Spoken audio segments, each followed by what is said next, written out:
Ladies and gentlemen, welcome to tonight's webinar, The Blueprint of Success, Revealing Your Child's Inborn Potential Through Genetic and Dermatoglyphic Insight.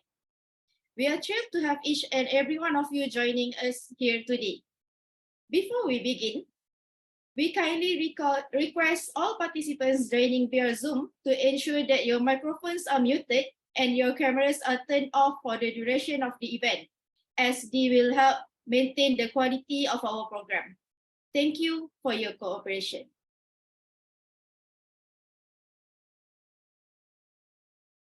As you can see on the screen, we have an exciting announcement to make. Today, we will have two speakers that will give their insight.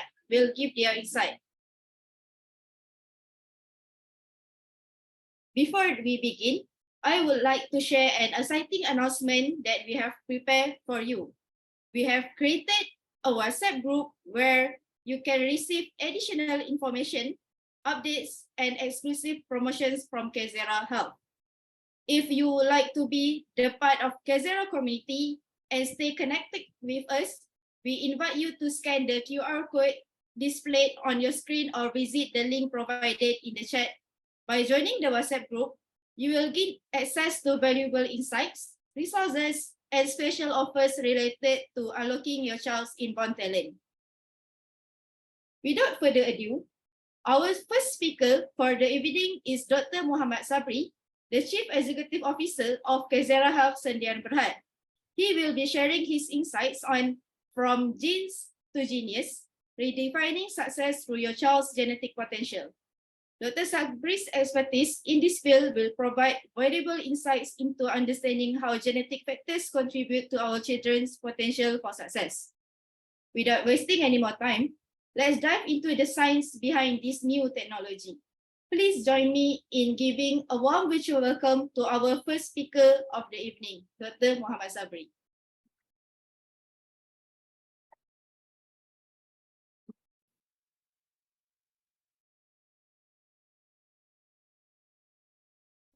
Thank you, Yusra. Assalamualaikum warahmatullahi wabarakatuh, and very good evening, everyone.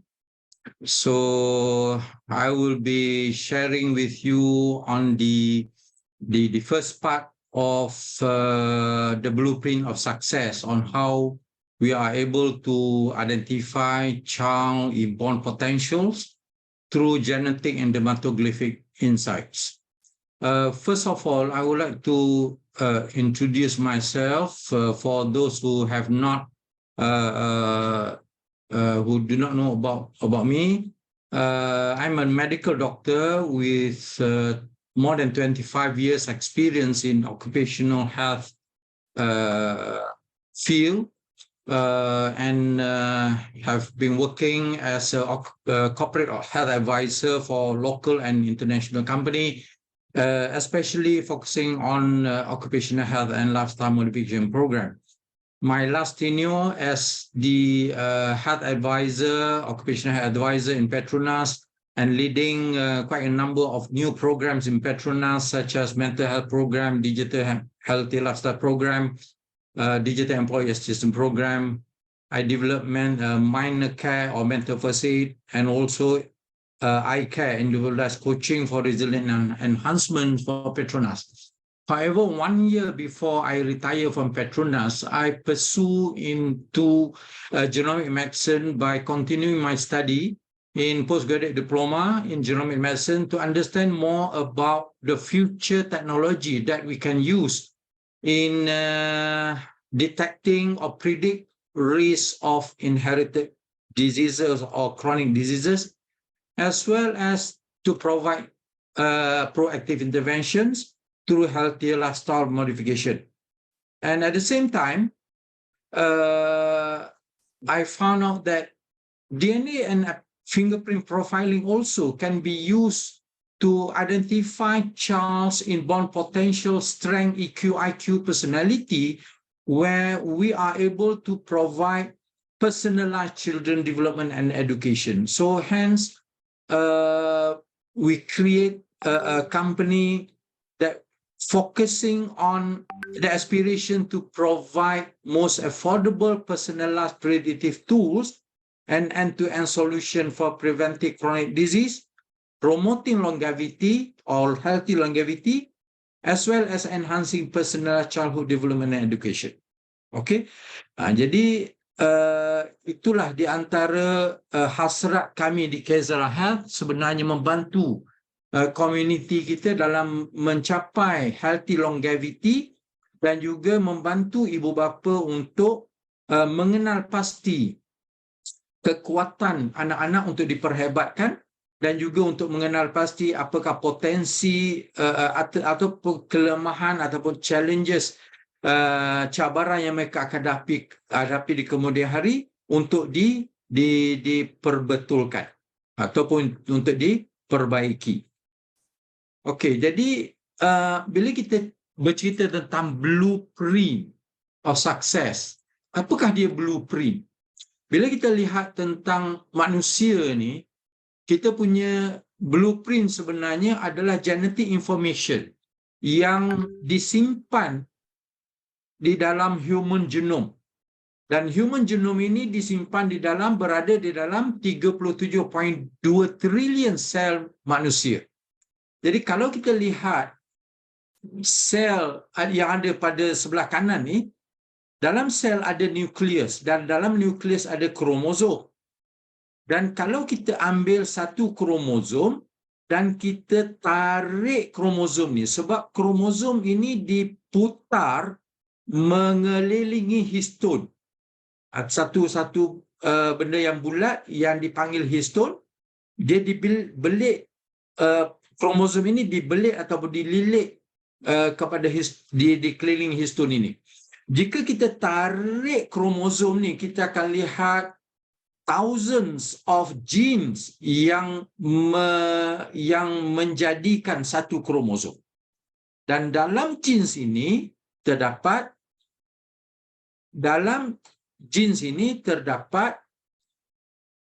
units of inheritance, iaitu sesuatu yang diwarisi dari orang tua kita, daripada ibu dan bapa kita, dalam bentuk fizikal, bentuk mata kita, warna mata kita, bentuk badan kita, rambut kita, dan juga bukan sahaja fizikal, tetapi genes juga menentukan personality dan juga kelakuan seseorang itu.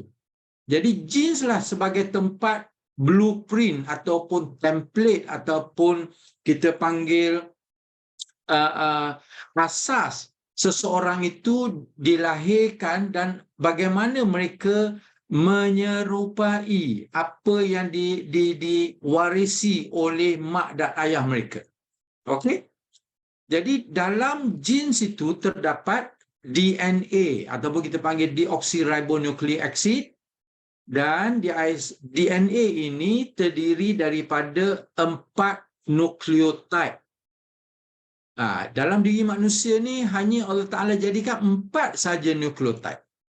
Dan kedudukan nukleotide inilah yang membezakan di antara kita satu dengan lain. 99.9% manusia ni kita mempunyai genes yang sama, tetapi 0.1% ditentukan oleh siapa kita, yang menyebabkan kita unik disebabkan oleh single nucleotide ini, kedudukan A ke C ke G ke T di dalam genes kita. Jadi inilah yang menentukan blueprint kita. Jadi kajian-kajian telah banyak dijalankan sejak tahun 2000. Human Genome Study telah dilakukan di US dan juga di seluruh dunia telah mengkaji sesuatu yang dipanggil single nucleotide polymorphism, iaitu SNP ataupun SNP, untuk melihat apakah kaitan antara SNP ini, kedudukan nukleotide ini berkaitan dengan penyakit, personality, behavior dan lain-lain lagi yang berkaitan dengan manusia. Jadi oleh kerana kita akan membincangkan tentang kanak-kanak dan bagaimana kita mengenal pasti kehebatan kanak-kanak itu, saya nak membawa tuan-tuan dan puan-puan semua kepada satu video oleh Profesor Robert Plomin. Beliau mengkaji genetik manusia ni, terutama kanak-kanak, dah lebih daripada 20 tahun.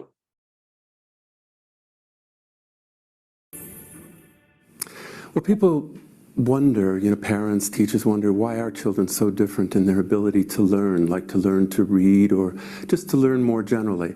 But if you think about children in one classroom, the teacher knows these children differ a lot. Why do they differ? They can't differ because they're in different classrooms or teachers. They're in the same school, so it can't be school. So what makes them so different? And the obvious answer seems to be, well, the family. But when people say the family, they think of what we call nurture. The parents are providing opportunities for the children that maybe other children don't get. But what's exciting about our research is that it's showing that the biggest factor in why children differ in their ability to learn or perform at school is genetics, by which I mean inherited DNA differences between children that they've inherited from their parents. Okey. Jadi Profesor Robert Plomin ni adalah seorang profesor behavior genetics di Institute Psychiatry, Psychology dan Neuroscience di London. Dan beliau telah banyak membuat kajian berkaitan dengan behavior genetics.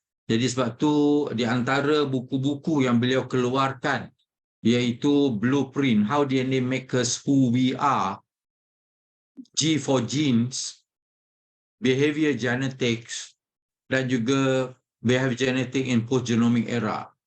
Mengikut pandangan beliau dalam research, dalam paper beliau, dari dulu kita ingatkan seseorang tu berbeza disebabkan oleh nurturing. Walaupun kita ada genetik, kita dilahirkan mengikut mak ayah kita, kepandaian kita, education achievement disebabkan oleh di mana kita dibesarkan. Berdasarkan kepada twin studies. Banyak twin studies dilakukan sebelum genomic era, sebelum human genome sequencing dilakukan. Setelah human genome sequencing dilakukan, memang banyak research telah melihat apakah SNP yang berkaitan dengan educational achievement. Dan mereka melihat dalam kajian-kajian tertentu, terutama ini kajian yang Profesor Robert Plomin terlibat, mereka dapati dalam kajian 6,000 twin pairs di UK, mereka dapati yang educational achievement is highly heritable. Dan dalam findings research mereka, mereka mendapati yang genes adalah key for academic success. Dan genetic influence up to 70% of achievement in a population. Bukan dalam satu diri seseorang itu, tetapi bila berdasarkan kepada satu-satu populasi yang terdiri dalam satu sekolah, satu darjah, bila dikaji, mereka mendapati ada significant association between genetics dan juga pencapaian dalam sekolah mereka. Dan kepada twin yang dikaji, shared environment memainkan peranan yang penting, iaitu twins yang berada di rumah yang sama, environment yang sama, pendedahan yang sama juga memainkan peranan yang dikatakan sebagai nurturing oleh parents, oleh kawan-kawan, orang-orang di keliling mereka dan environment mereka yang dikatakan shared environment di antara twins tersebut. Yang non-shared environment, apabila twins itu berada di sekolah yang berbeza, darjah yang berbeza, kawan yang berbeza, guru yang berbeza, subjek yang berbeza, sebenarnya mempengaruhi hanya 50% daripada achievement of academic. Jadi ini telah membuka satu satu dimensi yang sangat-sangat luas dalam mengkaji genetic influence on educational achievement.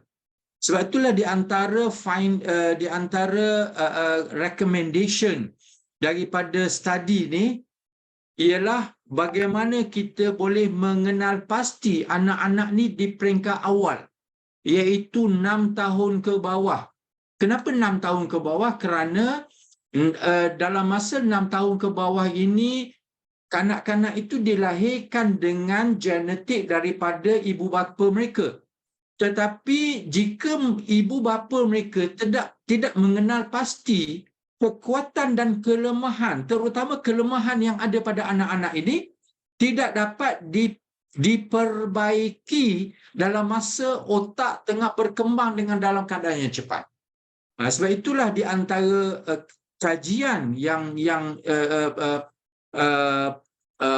conclusion daripada kajian tersebut mengatakan yang sangat-sangat penting kita kenal pasti anak-anak kita ni di peringkat awal supaya kita boleh melakukan intervensi di peringkat awal. Supaya apa saja masalah yang mereka hadapi yang datang daripada keturunan mereka juga dapat dikenal pasti dan dapat diatasi supaya dia tidak kekal di dalam sekolah dalam umur yang mana mereka perlu berada di sekolah untuk mencapai tahap yang lebih tinggi. Kalau kita lihat berbagai-bagai research telah dilakukan dan berbagai-bagai artikel dah keluar macam yang ni a new way of predicting which kid will success in school, look at genes, genomic prediction of cognitive trait in childhood, adolescent. Research found child genes significantly influence long-term performance in school, predicting educational achievement in DNA. So, kebanyakan research ini melihat daripada satu kajian, mereka telah kembangkan mengikut kajian-kajian spesifik yang mereka ingin melihat bagaimana SNP ataupun genes itu relate dengan educational achievement, behavior, personality dan lain-lain. Jadi, kenapa educational genomic sangat penting? Dalam study, mereka mendapati sebenarnya kanak-kanak ni mereka tidak boleh didedahkan kepada sistem schooling yang pasif. Apa makna pasif? Kanak-kanak masuk di sekolah, mereka masuk darjah 1 sampai darjah 6, hanya duduk, belajar, dengar daripada cikgu, tulis apa yang cikgu bagi, dan itu sahaja yang mereka belajar akademik daripada darjah 1 sampai darjah 6. Itu dipanggil passive model of schooling. Tetapi apa yang dipropose education yang akan membuka peluang kanak-kanak itu didedahkan kepada stimulus, didedahkan kepada aktiviti-aktiviti yang mana diberi peluang pada kanak-kanak tersebut untuk mendapat experience yang baru, iaitu dipanggil active model of education. Jadi dengan memberi peluang kanak-kanak ini explore dia punya curiosity dalam sekolah, kerana didedahkan kepada aktiviti-aktiviti tertentu akan stimulate diri mereka dan akan kembangkan apa yang ada di dalam genetik mereka. Itulah yang akan membolehkan seseorang itu mendapat personalized learning berdasarkan apa yang ada dalam genetik mereka. Jadi kajian telah menunjukkan sebenarnya literasi numeracy pun dia lebih heritable daripada intelligence. Maknanya keupayaan anak-anak itu membaca dan mengenal nombor juga disebabkan oleh heritable, something yang turun-menurun daripada ibu bapa. Ini ada dia punya paper. Dan banyak kajian telah menunjukkan yang music practice pun datang daripada keturunan. dan dipengaruhi up to 70% keupayaan seseorang anak itu bermain muzik adalah dipengaruhi oleh genetic variation. Dan kecenderungan mereka untuk belajar, untuk praktis, sebenarnya itu pun dicenderung oleh genetik mereka. Okey? Sebab itu yang dikatakan practice make perfect, jika seseorang kanak-kanak itu dia tidak ada kecenderungan genetik terhadap muzik, mereka mempelajari muzik against dia punya genetik, dia boleh main muzik tetapi dia tidak boleh excel dalam muzik kerana genetically dia tidak ada music aptitude ataupun musical potential mereka. Okey? Sama juga macam elite sport performance. Orang yang dilahirkan dengan genetik yang tinggi dalam sport, above the population, dan menjalani latihan, mereka ni akan mendapat peluang untuk mencapai sukses yang lebih tinggi. Sebab itulah negara-negara seperti Russia, China, mereka menggunakan genetic profiling dan juga fingerprinting untuk mengenal pasti born athletes supaya mereka boleh mendedahkan mereka kepada optimal training supaya mereka boleh mencapai kemenangan yang sepatutnya. Okey. Satu lagi research yang menunjukkan bahawa runner dan cyclist juga mempunyai genetic variant jika di-compare kepada kontrol, dan mereka mendapati sukan endurance athletes itu dipengaruhi oleh genetik mereka. Dan kalau kita lihat dalam genetic profiling, kita dah boleh tahu sama ada anak-anak itu mereka ni mempunyai endurance sport potential ataupun sprint sport potential. Jadi ibu bapa boleh melihat kekuatan anak itu. Kalau sprint sport potential, boleh latih mereka untuk menjadi atlet dalam sprint sports.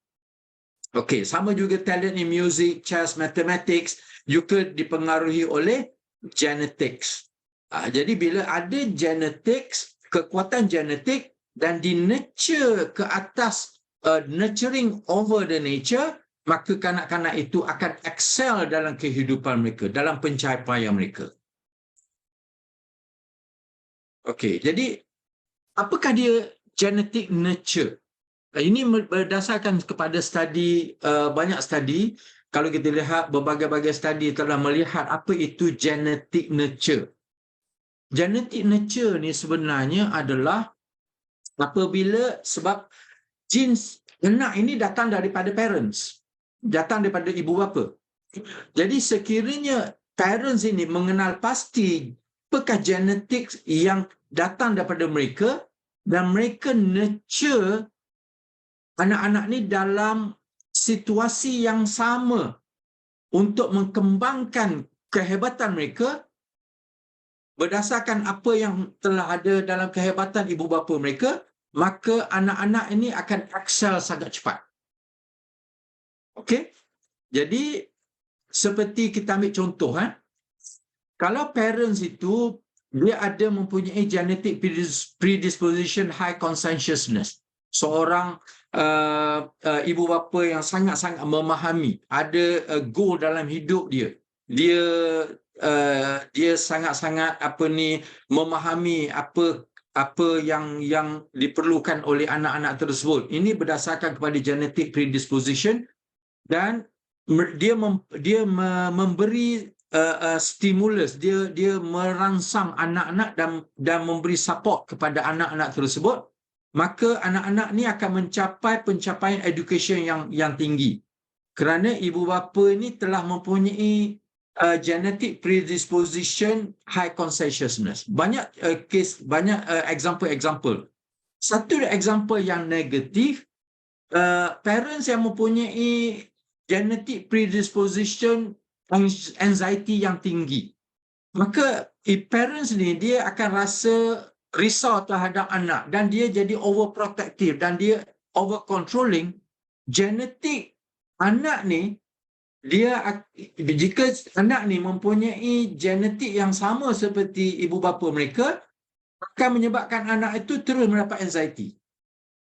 Kerana anxiety itulah ada dalam jin ibu bapa mereka. Jadi ibu bapa kena memahami jika sekiranya mereka mempunyai genetik anxiety yang tinggi, mereka kena pastikan bahawa anak-anak mereka ini tidak menuruti apa yang mereka alami, supaya anak-anak ni dapat di-nurture against the nature supaya tidak mendapat masalah yang sama seperti ibu bapa mereka. So ini sangat-sangat penting untuk ibu bapa memahami tentang genetik anak-anak. Jadi CareXera kita berusaha untuk membantu parents dan juga untuk empower parents untuk mengenal pasti kekuatan dan kelemahan anak-anak supaya kekuatan dapat diperhebatkan dan kelemahan mereka dapat diatasi sebelum anak-anak itu mencapai peringkat adolescent. Sebab tu kita nasihat supaya kalau ibu bapa nak tahu kehebatan anak-anak 6 tahun ke bawah. Dan intervention terus berterusan sampailah umur 10 tahun. Selepas 10 tahun anak itu dah mula berfikir sendiri. Jadi ibu bapa a bit challenge untuk ibu bapa nak groom ataupun nak nurture anak, tetapi masih boleh dilakukan.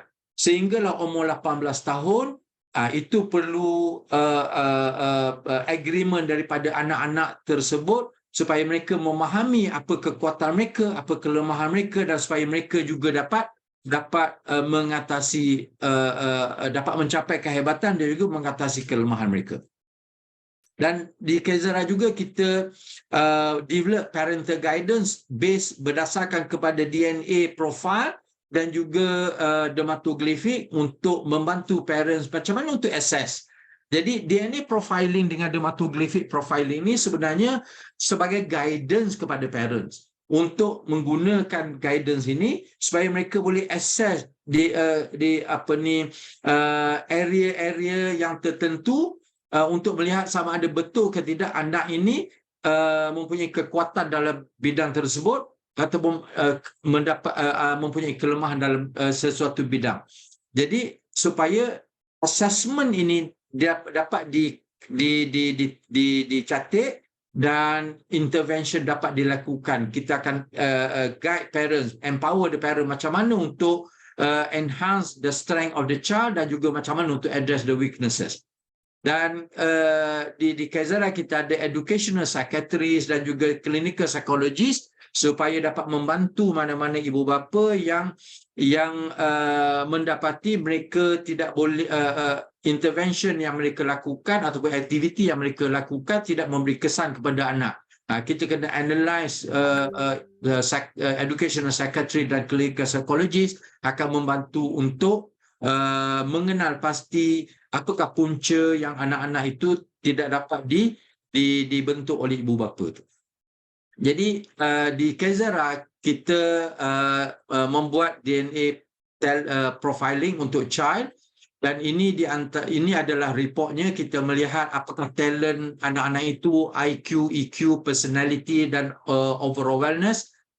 Kalau kita ambil contoh dekat sini endurance sport, ini cucu saya.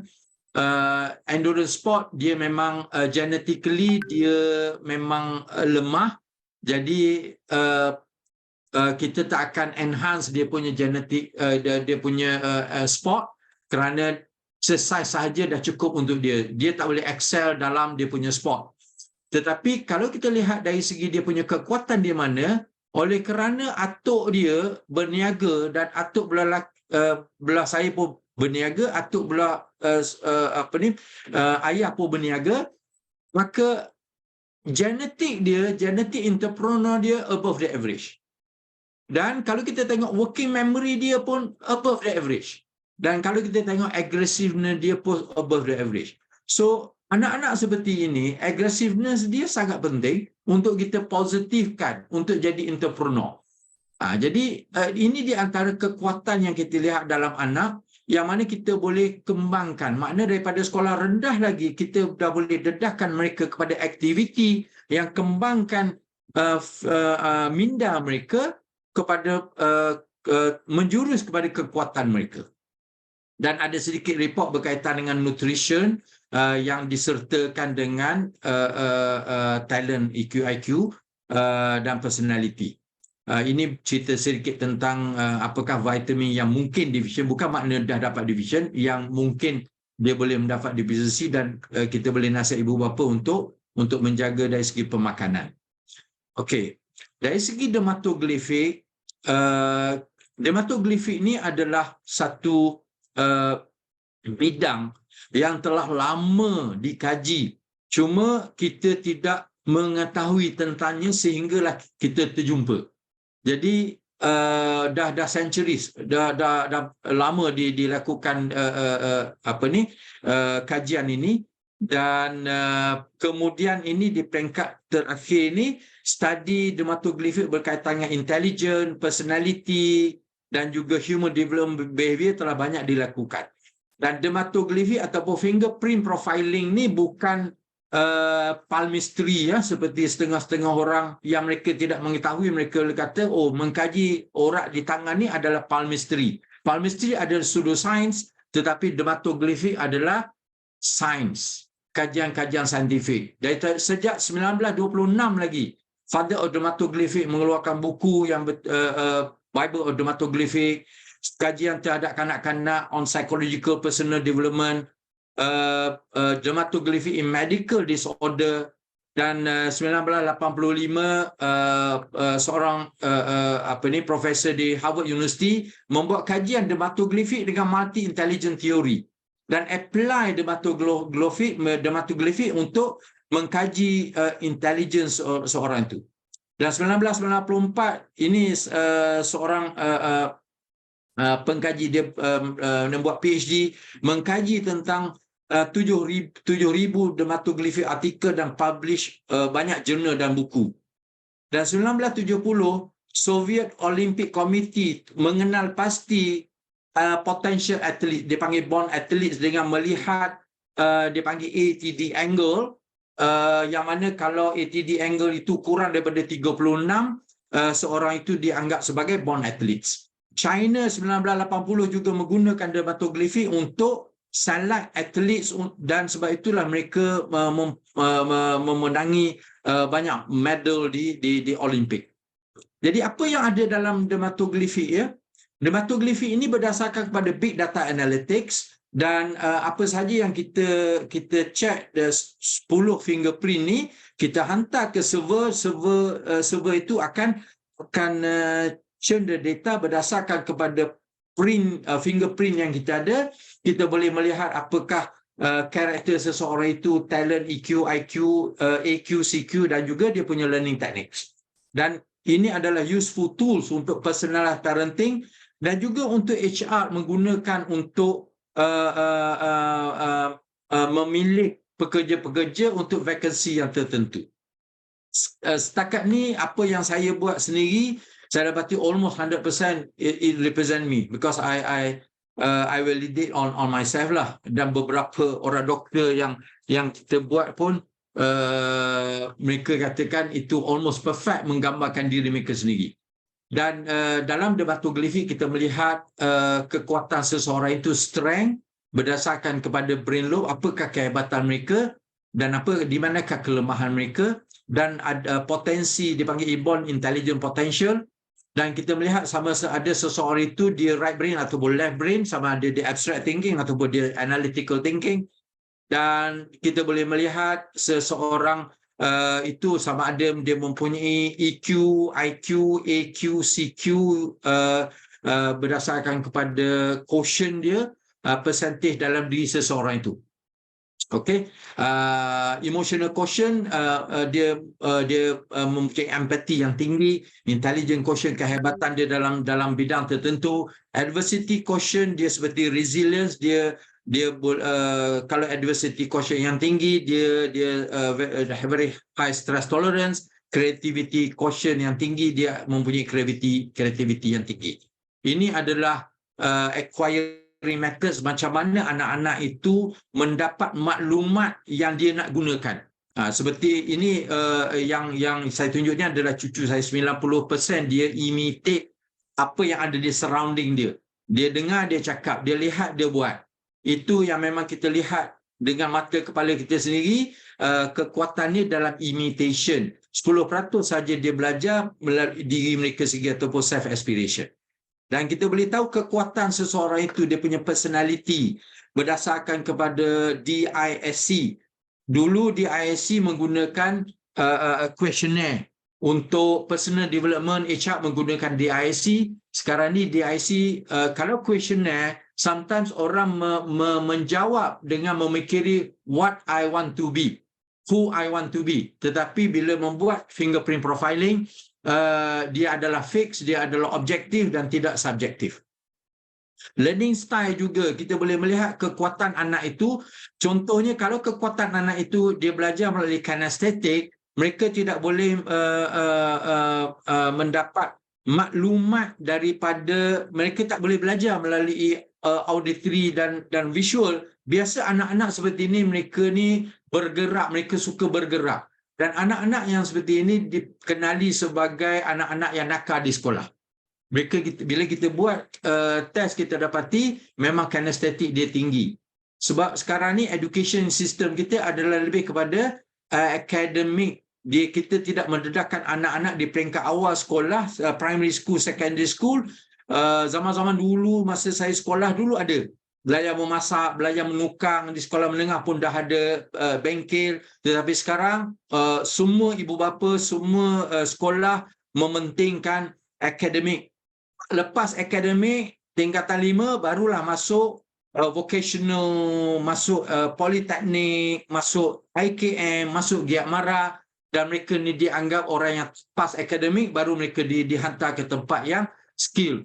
Berlainan dengan negara maju seperti Finland, the best educational system.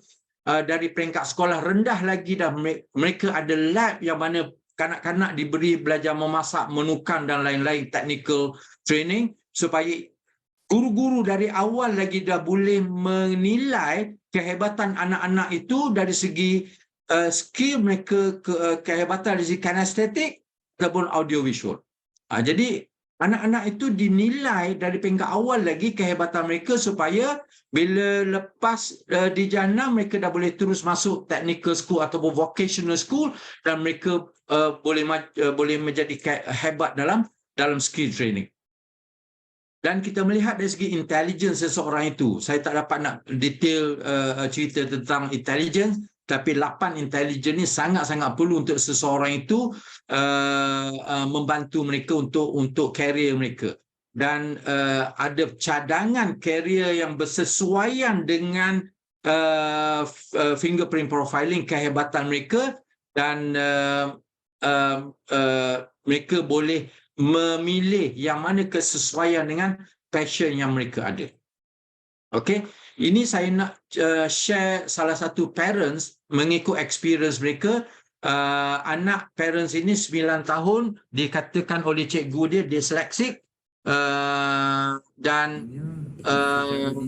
dia tak puas hati, dia buat DNA profiling. Kita dengar dia punya experience. Kita dapat tahu perilaku Kisha berdasarkan result tu. Result tu banyak describe, boleh describe banyak benda kan, boleh describe banyak perkara tentang Kisha. Even yang kita tak tahu pun kita boleh nampak dalam result tu. Jadi for the future kita boleh dah nampak dia punya strength dia dekat mana, dia punya weakness dia dekat mana. So kami boleh tekankan, jadi kami boleh pilih untuk bagi pelajaran dia tu yang mana kami patut bagi pelajaran yang lebih, ataupun balik macam untuk macam tuition kan, bagi penambahan tekanan pelajaran tu dekat yang dia punya kelemahan tu, dan kita yang kelebihan dia tu kita akan gunakan Kita akan praktik lah kita senang akan praktikkan dia untuk bimbing dia ke lebih better lah. untuk lebih baik lah. Okey, ada banyak benda yang kita tengok daripada Result tu. Result tu macam contoh depression apa semua tu dia agak high. Kita nampak dia memang apa-apa kita sebelum ni kita ajar dia, memang kita nampak dia kalau kita ajar tu macam tekan dia sangat, dia akan tak akan jadi apa-apa. Dia dah tak boleh nak ikut dah. Contohlah, tak boleh nak follow. Contohlah kalau kita suruh dia baca ABC ataupun eja lah, senang kan, kita suruh dia eja. Bila dia tak boleh nak eja yang tu, contohnya kalau sebelum ni kita marah. Sebelum ni kita marah, kita ingatkan dengan cara kita marah tu kita boleh ajar dia supaya dia jadi lebih ingat. Rupanya tak. Berdasarkan result DNA yang kita dapat tu, dia lebih kepada apa nama dia? Like je kita ajar dia, memang kena pada like dia, tak sebab boleh dia nak ada apa? Anxiety. anxiety dia tinggi. Anxiety. Imagine budak yang ada anxiety, bila kita push, makin dia tak boleh nak ikut kan, makin dia tak boleh nak hadam benda tu. Dia tak boleh ingat. Dia memang ada short term kalau kita tengok pada DNA tu.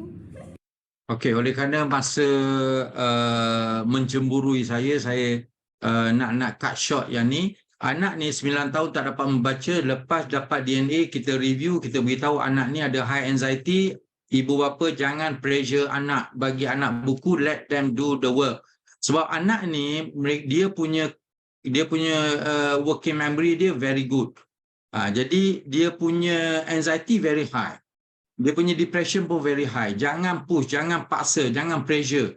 Lepas 1-2 minggu dia buat macam tu, anak tu dah boleh membaca. Jadi ini kita buat fingerprint untuk anak ni, dan kita dapati anak ni memang slow learner dan perlu diajar peringkat berperingkat. Bila dia dah dapat capai, maka dia akan laju. Jadi dia learning dia memang a bit slow berdasarkan kepada fingerprint profiling. Tetapi anak ni dia dominant, dia suka mencari sendiri. Dia punya dia boleh belajar sendiri. Dia punya efektif, dia ikut orang lebih kurang 60%, tapi dia belajar sendiri lebih kurang dalam 40%. So kita nasihat kepada ibu bapa, jangan push, biar dia mencari sendiri, sebab dia dah belajar kat sekolah, biar dia sendiri learn by herself. Yang perlu diajar tu diajarlah, tetapi jangan paksa. Jadi alhamdulillah kita dapat lihat kanak-kanak tersebut excel dalam dia punya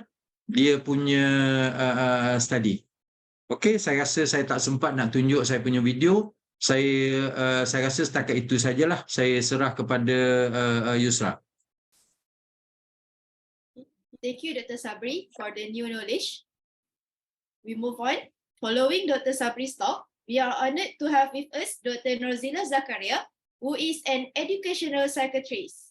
Dr. Norzila's presentation is titled Shaping the Education System, an Educational Psychiatrist's Take on Personalized Learning and Development. Her talk will shed light on the importance of personalized learning approach and the impact they have on our children's overall growth and development. The stage is yours, Dr. Norzila. Bismillahirrahmanirrahim. Thank you, Yusra, Dr. Sabri, semua partisipan yang hadir pada hari ini. Assalamualaikum warahmatullahi wabarakatuh. Right. Okay. Jadi sebelum kita bermula, I would like to introduce myself. So I'm Dr. Norzila Zakaria. I'm also a medical doctor and I am a psychiatrist currently working in Hospital University Science Mission in Kubang Krian.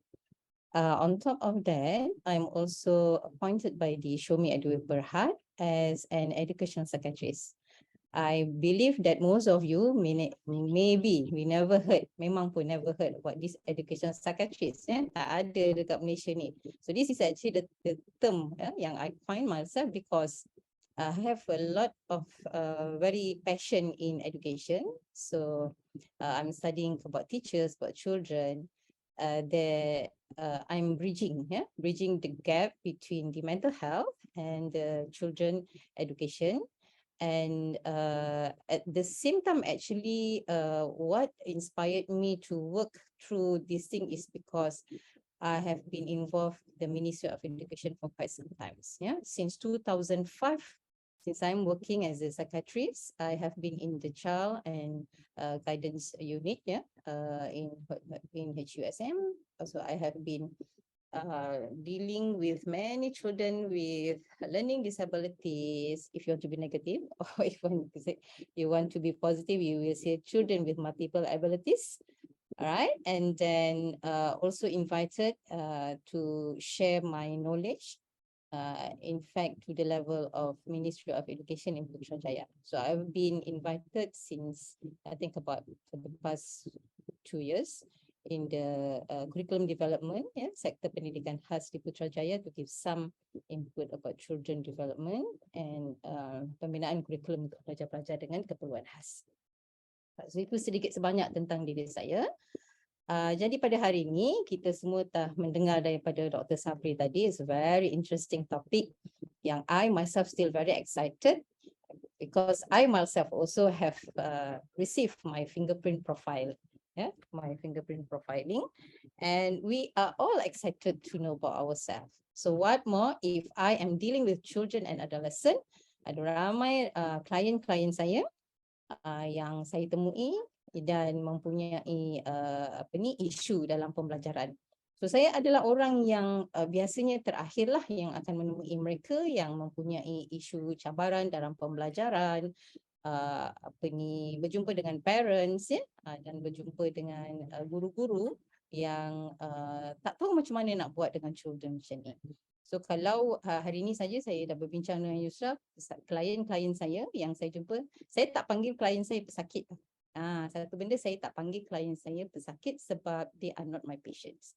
They are children who have different learning styles and they have their own talent that we want to highlight this potential. So bila CareXera come out dengan idea ataupun dengan produk yang DNA profiling, saya rasa macam beban saya ni di hospital tu dah separuh dah hilang lah. It is just a matter of how untuk saya menyampaikan kepada ibu bapa apa yang mereka perlu lakukan untuk membantu anak-anak mereka excel dalam kehidupan. Saya tak kata excel dalam pembelajaran tetapi excel dalam kehidupan mereka. Alright, jadi hari ni kita nak cerita sikit lah macam tadi Yusra kata, saya punya tajuk adalah related dengan shaping education system, kan. Kita bukan nak komen, kita cuma nak berkongsi tentang pengalaman saya yang involve dalam dua alam.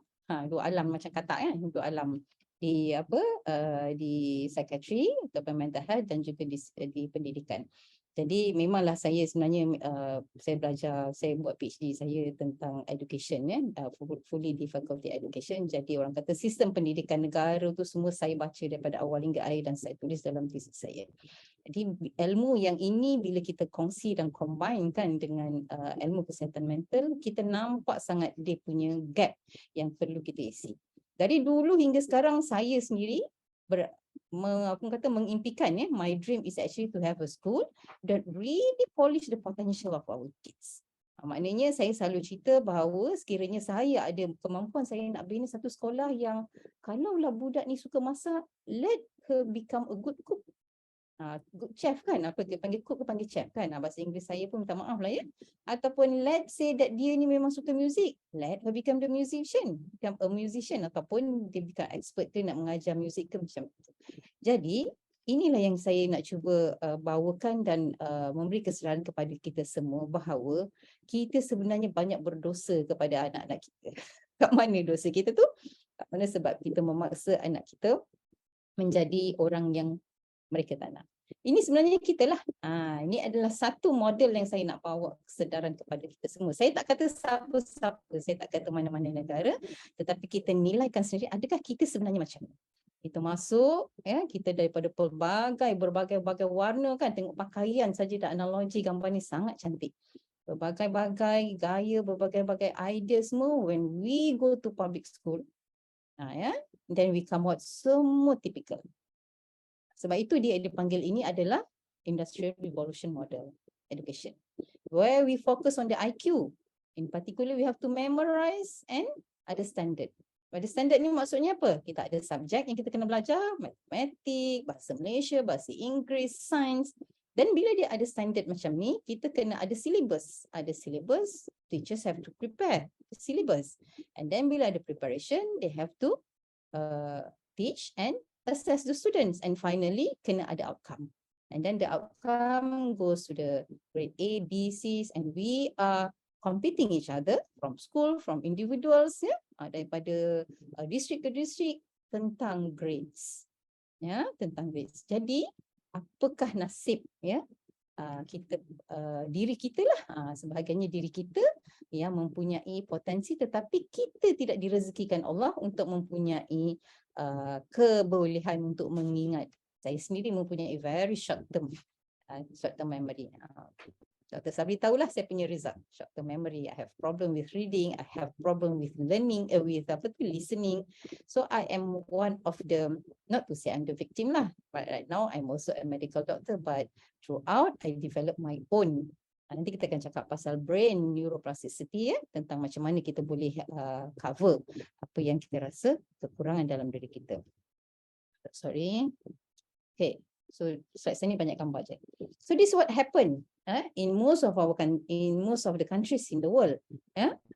Kita belajar, diri kita ni macam-macam ada kemahiran, ataupun diri kita ni diibaratkan ada ikan, ada gajah. Tapi for a fair selection, everybody has to take a same exam. Please climb that tree. So siapa yang boleh climb the tree tu dikira sebagai pandai. Yang tak boleh tu, ikan tu selama-lamanya dia rasa diri dia bodoh. Gajah pun asyik jatuh, terjelepuk saja. So this is what happened to the system in the world. Most of the countries like this, right? Okay. So I have an experience staying in Australia. So my kids have the opportunity to learn in a different style. Saya tidak kata semua baik, tetapi ada outcome kalau kita tengok anak-anak saya yang pernah belajar di Australia, mereka sangat verbal, mereka sangat soft skill, mereka sangat jauh lah yang berbeza. Dan kalau kita tengok gambaran daripada dua contoh ni, yang mana yang satu yang kita rasa di Malaysia, yang atas ke yang bawah? Yang mana Yusra? Yang bawah Doktor kalau dekat Malaysia. Yang bawah. Dia jawapan lain, jawapan ada satu saja betul. In fact kadang-kadang anak saya pun buat lawak, kan? 4+2 berapa ibu? Saya cakap 6. Salah, kan? 4+2 sama dengan 5+1. Tapi kalau kita jawab 5+1, kenapa cikgu pangkah? Jawapan dia macam tu. Sebenarnya betul 5+1 pun 6, tapi kenapa cikgu pangkah? Saya rasa kalau macam Dr. Osman Talib banyak komen kan dalam dia punya Facebook, siapa yang follow lah. Jadi ini adalah benda-benda yang sebenarnya kan mematikan kreativiti kanak-kanak. Aktiviti anak-anak. Sedangkan nanti saya akan ulas sikit tentang brain, tentang neuroscience, bahawa sel-sel yang sedang berkembang ni sayangnya kita matikan. Ya, kita prune dia, hanya tinggal orang kata kalau pokok yang banyak dia punya dahan-dahan yang rimbun, ranting-ranting, tiba-tiba sekarang tinggal batang saja. Ya, sebab tu ada yang kata kalau you type tentang school kills creativity, ada banyak educational expert di dunia ni yang bercerita tentang how our school kills students' creativity. So when we talk about creativity, it means that function of the brain. Ya, kita tak kreatif kalau brain kita tak berfungsi dengan baik. Kita takkan kreatif kalau kita tidak diberi peluang. Kita takkan kreatif kalau kita tidak terekspos dengan pengajaran yang baru, suasana yang baru, ya, dengan learning. So inilah yang kita cuba bawa bincang, ya, agar kita semua dapat sama-sama membantu shaping our education system for the next generation. Kita mungkin dah terlambat lah. And this is actually what happens selalunya dekat kelas, betul tak? Kalau saya buat kajian daripada kajian saya kan, teachers, dia punya perception of disruptive behavior, ini kat Malaysia saya punya kajian. Kalau children tidur kat kelas pun dia kata disruptive. Kalau children makan pun dia kata disruptive. Children bergerak sikit pun disruptive. Sedangkan tadi Dr. Sabri ada cakap lah kan, kita ni belajar ada berbagai cara. Ada orang yang secara learning Dia listening, dia boleh dapat tangkap. Ada budak yang pandang boleh dapat tangkap. Tapi yang kinesthetic ni lah yang selalu jadi mangsa. Sebab bila dia nak berjalan, dia cuba memahami apa yang cikgu ajar. Dan bila dia berjalan-jalan, cikgu dah kata, duduk, buat kerja sekolah. Macam ni lah. Terikat semua, kena buat. Tak boleh tengok apa yang berlaku.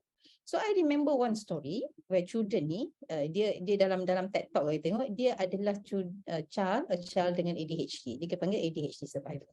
Dia kata dia pernah kena penjara, dia pernah kena buang sekolah dulu lah baru kena penjara. Sebabnya masa dalam kelas, macam inilah cikgu mengajar, sedekat tepi tu, di belakang pada cikgu tu ada apa ni orang kata, nampaklah macam cermin ke ataupun tingkap besar, dia nampak ada orang main. Ada orang main bola, dia kata bola tu cantik, ada banyak-banyak colour kan. So dia buat macam ni lah. Macam ni. Cikgu mengajar kat depan kan. Buat gitu, gini kan. Lepas tu cikgu marah because dia kata tak fokus dalam kelas dan dia suruh keluar daripada kelas. Dan ada banyak lagi benda. Dia kata sebenarnya it is not me, not apa dia kata? It is not I'm not interested. Dia pakai macam ni. Saya tak suka dalam kelas, tetapi what the teacher is teaching does not make me interested. So what I interest more is actually cerita yang di belakang tu, yang budak-budak tengah main. Jadi itulah yang sebenarnya dia nak main, tetapi dia dipaksa duduk dalam kelas. Sebab tu kalau saya ingat, saya nak sebut sikit lah pasal Show Me Edu Wave. Ya, Berhad. Dia punya sekolah, saya 40 minutes 40 minutes ke 30 minutes belajar, 10 minutes bermain. Dia ada macam tu. Sebab kalau kita ingat dalam kehidupan kita sebagai manusia, saya campur-campur sikit lah ya. Kita hidup ni kita nak bahagia. Jadi kita nak bahagia, dalam otak kita ni ada yang kita panggil hormon bahagia. Hormon bahagia ni ada 4 lah ya. Secara general je lah ya yang kita dah tahu. Nama dia dopamine, oksitosin, serotonin and endorphin. So dopamine ni adalah based on reward. Kalau kita buat sesuatu, kita dapat reward. Oh, baguslah awak, Muhammad. Cikgu bagi hadiah stiker. Dia feel so happy, dia rasa bahagia. Yang kedua, oksitosin. Oksitosin ni adalah hormon, ya. Dia bukan neurotransmitter dalam brain. Tetapi dia adalah sentuhan. Ya. Kalau macam kita, siapa yang jadi mak, bila kita pegang baby kita, kan baru bersalin, zoom, kita rasa air susu akan keluar. So oksitosin adalah hormon kasih sayang. Yang ketiga adalah serotonin, hormon yang bahagia juga kan. Serotonin ni kena dengan pemakanan yang seimbang ya. Dia tak boleh dibina di dalam sel saraf, tetapi dia perlukan pemakanan yang asasnya adalah tryptophan. Dan yang keempat adalah endorfin. Endorfin berdasar hadir terasa daripada aktiviti fizikal. So kalau kita lihat Allah buat diri kita ni dah cantik dah. Dengan all these 4 kita boleh faham bahawa kita perlukan reward ataupun penghargaan ya. Yang kedua kita perlukan kasih sayang, sentuhan. Yang ketiga kita perlukan makanan yang sempurna, yang bagus, dan yang keempat adalah kita perlukan aktiviti fizikal. Jadi untuk anak-anak membesar dengan bahagia, dia ada 4 things yang kita perlu pastikan mereka dapat dalam sekolah. Jadi kalau katakan kita hanya duduk dalam kelas dan kita melihat apa yang cikgu ajar dalam keadaan stres, you kena baca sedangkan dia membaca pun tak boleh. You kena dengar sedangkan dia cara belajar dia bukan dengan cara mendengar, dengan cara bergerak. Tak ke itu menyebabkan stres?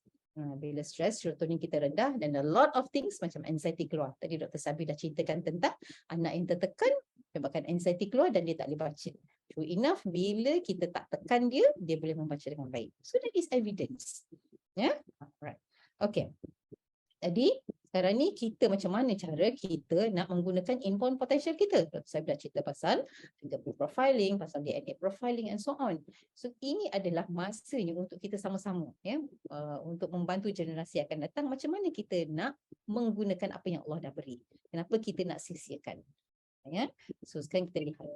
Cara dia adalah dengan kita kena menukar cara sistem pembelajaran kita kepada agriculture model. Banyak benih, ada benih jagung, ada benih keledai, ada benih bunga matahari, ya, ada benih pokok kelapa. So semua tu biarlah dia menjadi pokok masing-masing. Kita tak suruh semua jadi pokok rendang dan berbunga. Tak.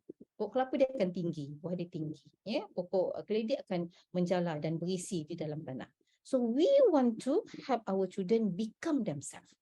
But we cannot do this without understanding what are their potential. Kita tak tahu. Jadi kita duk main teka-teka. Menekalah itu, menekalah ini. Saya tak tahu lah, anak saya ni suka masak. Tak nak kan. Menukang pun tak nak. Saya tahu apa dia. Jadi sebab tu bilanya ada yang teknik profiling, dengan teknologi sekarang, fingerprint semua, kita boleh at least kita zoom terus apa yang dia minat. Kalau kita nak tahu dia punya skor dia tu tinggi, dan kita polish dari situ. InsyaAllah dia akan keluar. Ini tadi Dr. Sabri dah ulas lah. Saya pun tak nak ulas panjang tentang cara pembelajaran. Jadi yang penting sekarang adalah teachers understand the learning style. Kalau macam budak tu memang jenis kinesthetic, memang confirm dia kena ada benda. Sebab tu kalau pernah tengok di luar negara, dia bila dalam kelas, dekat bawah meja dia kadang-kadang ada benda yang macam mesin jahit kan, mesin jahit lama tu, kaki dia gerak-gerak ataupun dia bagi softball. Sebab itu untuk budak-budak yang kinesthetic, dia tak boleh duduk diam. Kadang dia main pen, tapi kita kat sini bila main pen sikit bising jatuh, ada kalau duduk kena baling dengan kapur lah macam-macam kan. Okey. Jadi inilah benda yang kita perlu terangkan kepada guru-guru bahawa nak support student kita ni, kita memang kena individualize dia punya learning style. Kita tak boleh nak sama ratakan one fit all, memang tak boleh.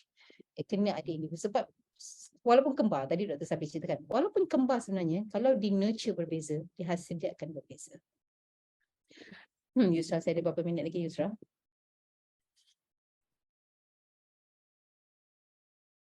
Doktor ada sampai pukul 10, jadi 9 minit lagi doktor. Okay. Alright. So ini adalah 9 minit, insyaAllah saya akan cuba tepat waktu. Sebagai pakar psikiatri, biasanya bila kita bercerita tentang pembelajaran, kita tidak lari bercerita tentang otak. Dan kita punya discussion cannot run from the biopsychosocial system ataupun biopsychosocial approach. Dan yang paling penting adalah bila kita nak faham tentang otak. Saya faham mungkin kat sini ada doktor, kita dah biasa dengan otak. Saya minta maaf kalau salah information saya ni, mohon dibetulkan. Tapi kalau yang untuk guru-guru yang bukan daripada background medical, so inilah sebenarnya rupa otak kita. Ada beberapa ada yang ini saya sebenarnya nak cerita tentang limbic system. Limbic system ni adalah otak emosi kita lah lebih kurangnya. So kalau pernah gambar ni tak berapa jelas pula bila dibesarkan macam ni. Ada satu struktur ni yang kecil je ni, nama dia amigdala. Amigdala ni lah yang mencerap segala rangsangan daripada mata, telinga dan sebagainya.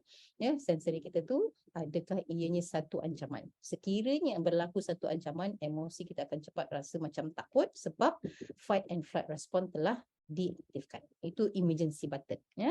Inilah sistem emergency dalam otak kita. Kalau kita lihat sini ada satu yang namanya kat sini adalah hippocampus. Ini adalah tempat simpanan memori. So memory ni akan terbentuk sebagai long term memory bila sesuatu perkara itu berlaku dengan ada banyak emosi dalam tu. Saya selalu bagi cerita apa tahu. Kita tengah-tengah study, tiba-tiba bau KFC lalu. Kita akan ingat fasa tu, ataupun kita tengah buat sesuatu tiba-tiba ada orang terkentut kan, kita akan ingat emosi sebab dia ada emosi di situ. Jadi benda ni yang akan tersimpan dalam kita punya long term memory. Alright, okay, ni sedikit sajalah and then ini kalau nak orang kata kita nak mudahkan pemahaman untuk orang awam. So kalau kita ni ada lizard brain, it is actually yang fight and flight response lah, ataupun sometimes orang panggil reptile brain. Ini kalau on saja, kelang kabut kita jadi ni, kita akan ada all these anxiety symptoms. Dan kita ada mammal brain, tadi adalah limbic system kita.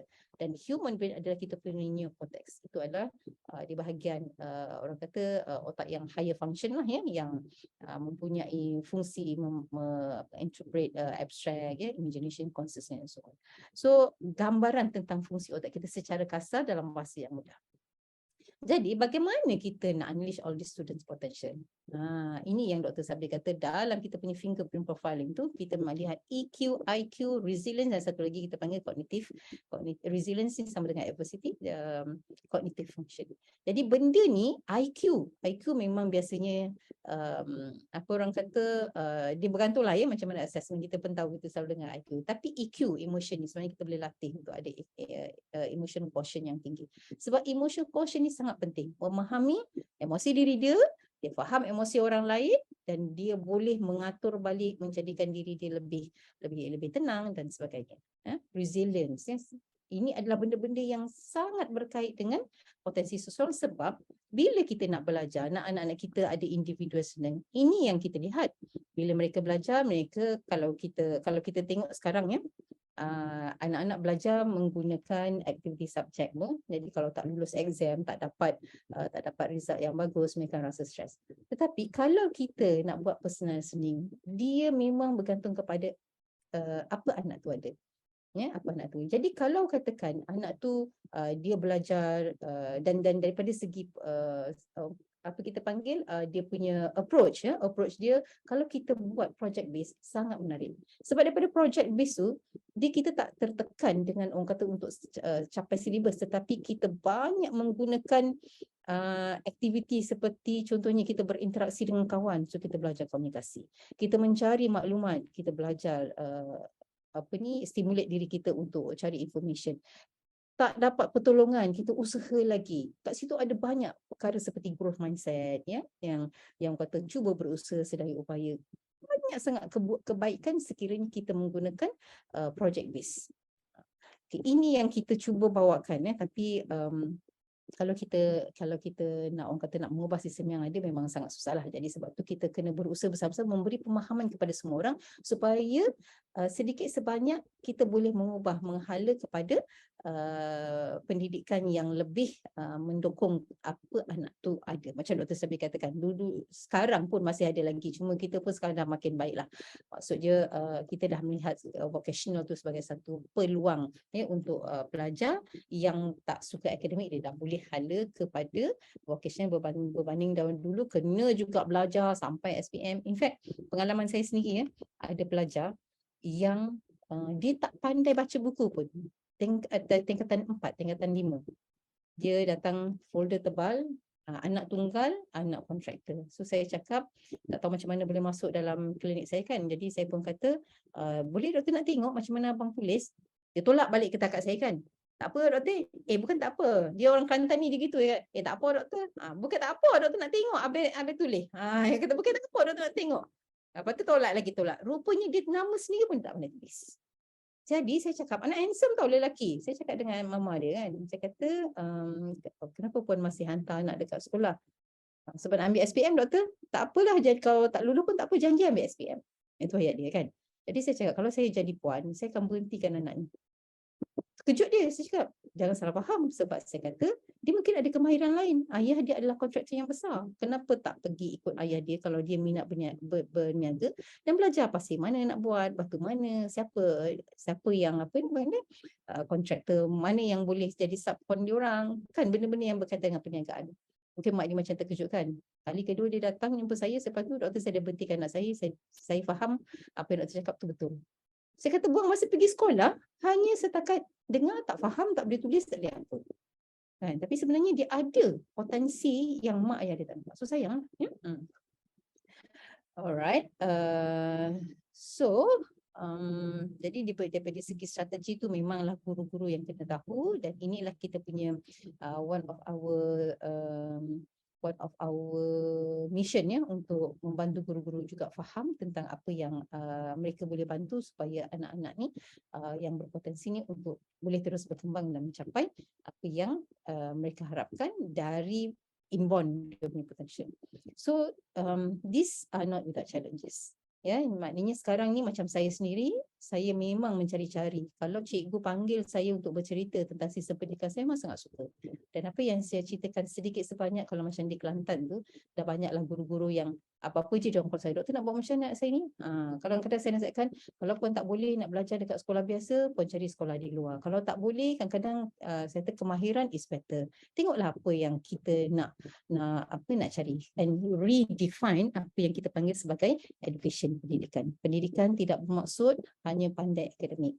Pendidikan macam principal rate daripada show me, dia pergi ke Finland, dia kata, Dr. Sabri cakap tadi, belajar memasak, menjahit dengan menukar pada bangkat awal daripada pendidikan, itu semua adalah survival skill. Jadi sama juga kita di Malaysia pun macam tu. Well, sekarang Yusra, 1 minit je lagi.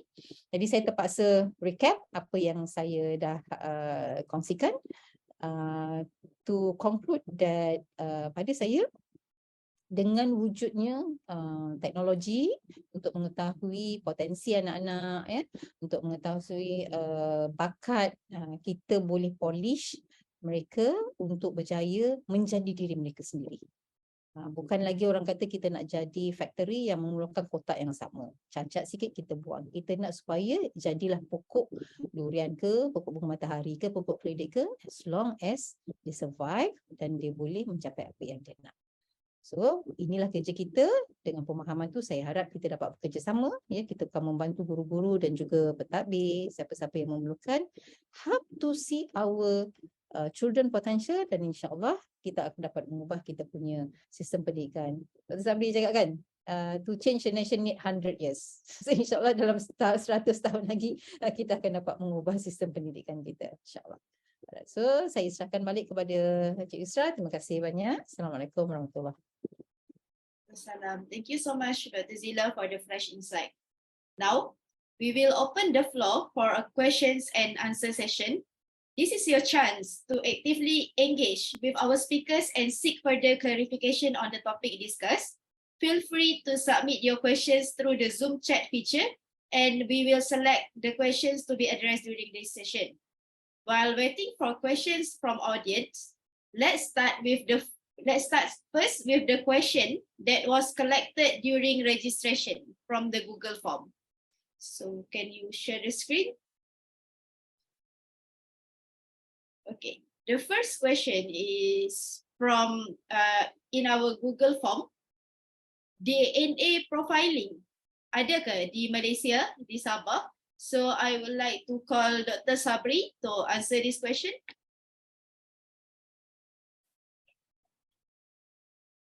Terima kasih Yusra.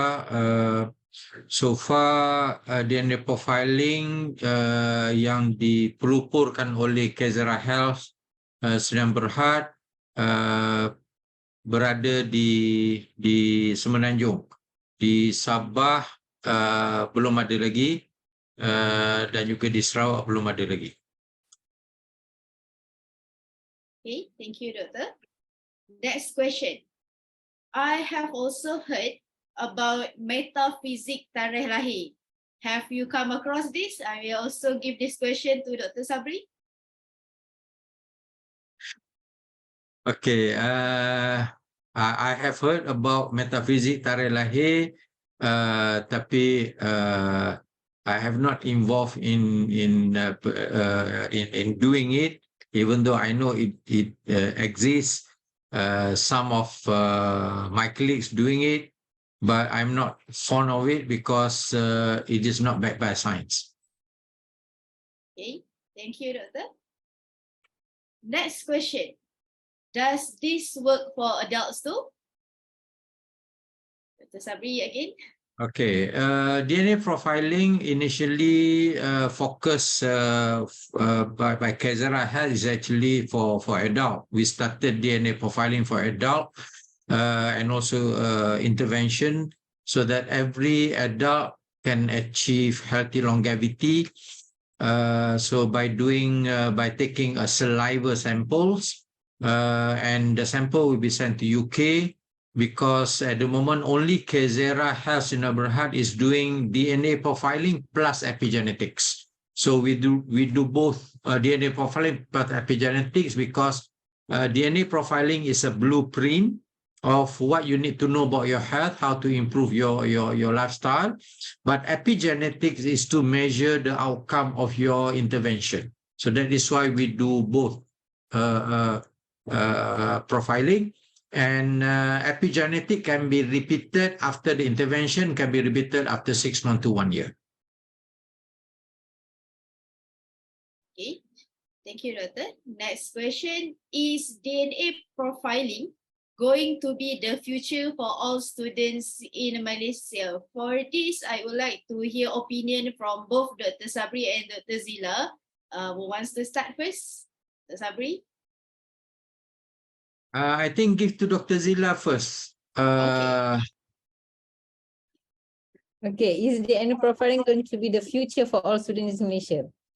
Okay, kalau tengok course, I do not know whether the Kementerian Pendidikan we can sponsor, alright? Tapi it is not impossible, but it is actually the best. If you ask me, yes, I would agree if all students in Malaysia have DNA profiling.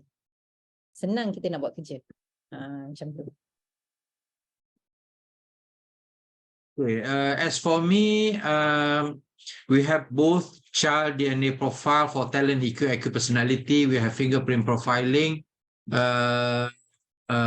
If Ministry of Health, Ministry of Education want to explore, or the private education institution want to explore, I would suggest do fingerprint profiling first, so that this will be the most affordable way of analyzing the inborn potential of a child. However, when a detailed intervention required, especially with regards to the EQ, IQ personalities, where we need to focus on certain areas, then we suggest to do DNA profiling for selected students. Okay, thank you. Next question will be, is DNA profiler a job? Or do interested individuals must obtain medical degree first, or does anyone can do as long as they have certificate for this? How can IT student be involved in career involving DNA profiling? Do they need to have master or PhD? Dr. Sabri, please address this. Okay. To profile a DNA, you need a technology or lab to extract the DNA from a saliva or from a buccal swab.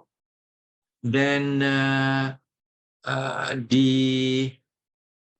genes of concern that required to be assessed or studied, that associate with certain conditions, certain disease, certain capabilities of a child or certain potential, then the machine will do the job, and to identify or to read the chip that being used, where there already a SNP or the SNP that they're going to identify. This SNP, this chip will be introduced into a machine where this machine can read. However, to analyze the data, the raw data will require bioinformatics experts. I think in Malaysia also there are courses on bioinformatics where this person will be able to identify, to read the raw data and translate into the report. However, the system to produce a report is already been automated through IT system. So it is done in a company where they need to produce this report, DNA profiling. However, most of the system are actually available outside Malaysia. However, I know one or two companies in Malaysia, they develop on their own using their team in Malaysia. So any student that interested to involve in DNA profiling using IT system, then bioinformatics is required. However, to learn bioinformatics, IT related to genetics, you also require to undergo biomedical undergrads and then go into bioinformatics. This is much easier for someone who want to master bioinformatics. Thank you, Doctor, for the explanation. Next question is also for Dr. Sabri. Dr. Sabri has a lot of fans for today. Can we choose what DNA traits that we want our children to inherit? Can we choose what DNA traits that we want our children to inherit? Wow. This is what the China did for their research and came out with a child that is They select that is a technology to select a boy or a girl in a child. But in Malaysia, we do not have that technology. It can be done, but the technology is not being used now because there are it is unethical for the parents to decide what genes that they require in the child. So it is already been discussed at the genetic community. It is called eugenics. Eugenics means that you try to design your own child.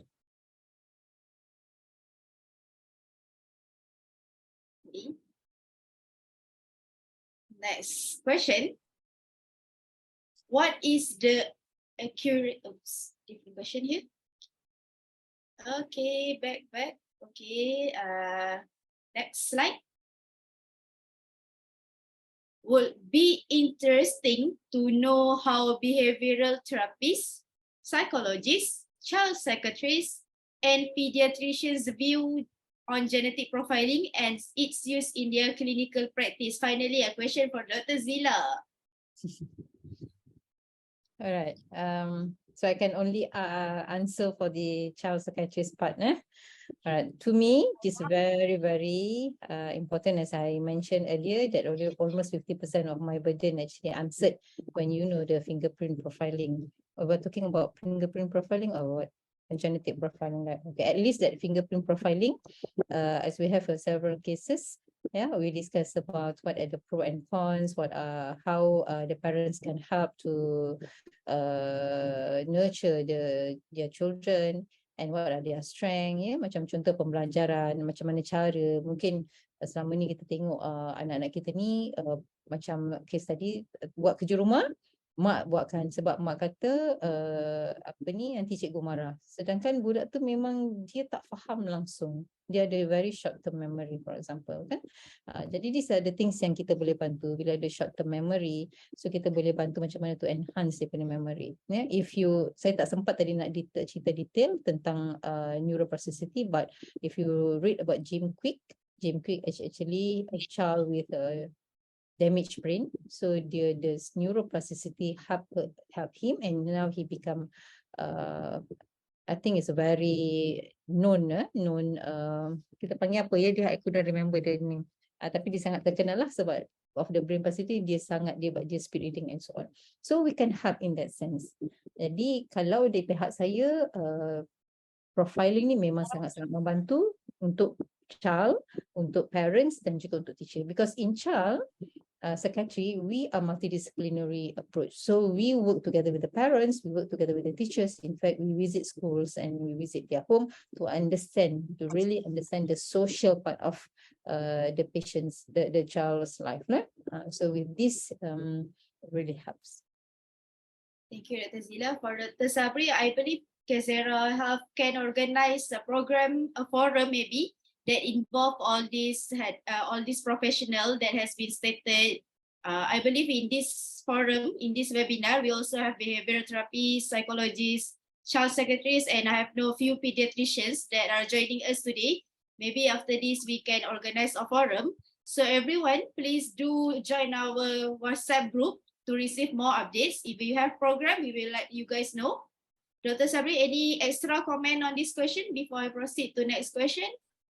Okay, as a professional, I'm a medical professional. So I also have friends, a medical doctor, who are very skeptical with the new technology, because some of the new technology, if you ask about, for example, if you ask about randomized control studies to make sure that this is actually a perfect things to use, then the new technology will not be adopted by the professionals until we are the last person who wait until randomized control study being done and sponsored by who knows who. We do not know who will sponsor, but based on what the professionals would like to adopt or to use, they themselves has to go deeper into study. Why should I use this and how it can help me in providing my service to my client. So even though some of the professionals are very skeptical with DNA profiling, with the fingerprint profiling, but I leave it to the individuals to do your own study, to do your own research, to learn, because technology moves. In National Human Genome Institutes in US has done a prediction by from 2020 what will happen in 2030 if we did not embrace this technology. We will be left behind. So the important thing is that anyone want to know about something, they need to learn more and go deeper into it. If the medical doctor would like to know about genomic medicine, please enroll yourself into either postgraduate diploma or master to learn more about how genomic technology can be used in helping our client. So I would love to have a webinar discussion or seminar among the professionals so that we can discuss on how this can benefit everyone. Thank you, Yusra. Okay, next question. How is reliability and validity of this test, Dr. Sabri? Okay.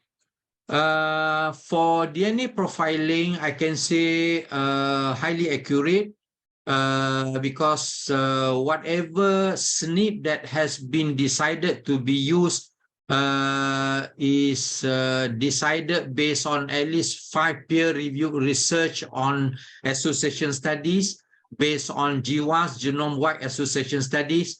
So the company decide which SNP that they want to use based on these studies. So at least 5 studies that mention these are the SNP that relate to associate with certain condition, then they will choose this SNP. And the accuracy of a machine, the machine, the Illumina machine that we use in microarray, the accuracy is more than 95% in identifying which SNP that they want to call and to analyze in the machine.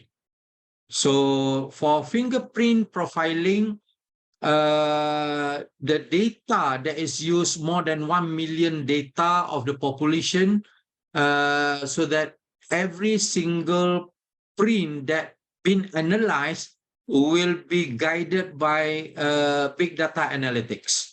So the more data been analyzed, the more accurate the result will be.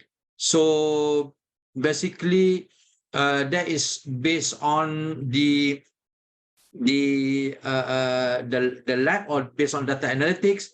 However, everyone can validate to themselves when they did their DNA profiling. When they did their fingerprint profiling, they will understand their own character. They will understand their own learning style. They will know themselves. And I would like to ask Dr. Zila, how many % do you think that your fingerprint, I have not asked you before, how many % that you think your fingerprint actually resemble yourself? You validate it yourself. I think almost 99%. Almost 99%. So myself, almost 100%. I have one colleague, I don't want to mention her name, a doctor. She said, almost perfect, it is me. So we as an adult, we validate what we did, because I'm doing also for my grandchild. So I will validate for myself first before I do it for my grandchild. So to answer this, both DNA profiling and fingerprint profiling is highly accurate. Okay, Dr. Sabri and Dr. Zila, thank you. There's a question that we have collected from the Google form. Now I'm opening the question that we gather from audience live. Anyone who wants to unmute, you are allowed to do so. But for now, I will read the question that is written in the chat box. A question from Najwa Nick. What's the question again? Do CareXera have any research as a proof? So Dr. Sabri? Mana? Which one? Do CareXera have any research as a proof?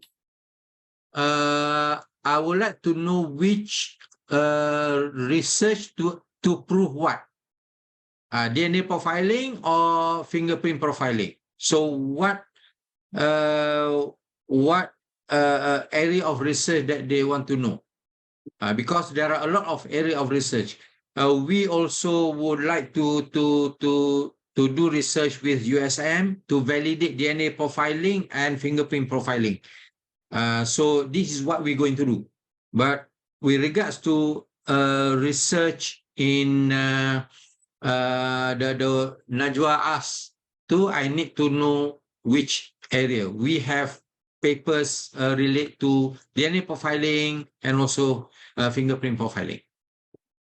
Right. Maybe Najwa can reply and specify your question more in the chat box. Before You that, can reach to me separately. I can give you my number here if you want to know more. okay. Next question by Puan Mahanim. By doing DNA sequencing, I'm concerned about being judgmental on my child's future and potential. Dr. Zila, could you address this question? I repeat. By doing DNA sequencing, I am concerned about being judgmental on my child's future and potential. Dr. Zila. Okay.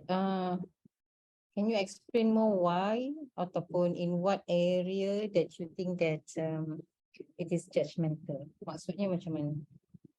Kalau katakan dia potensi dia good in mathematics, is it actually you want to force the child to be mathematician ke ataupun macam mana? Ataupun kalau kita nampak that the child tu ada low EQ dan kita rasa macam low EQ, so dia macam tak boleh nak concern. Is it like this? Sebab kalau boleh saya ni, siapa yang bertanya tadi ya? Under the name Mahanim. Do you want to unmute? Sila.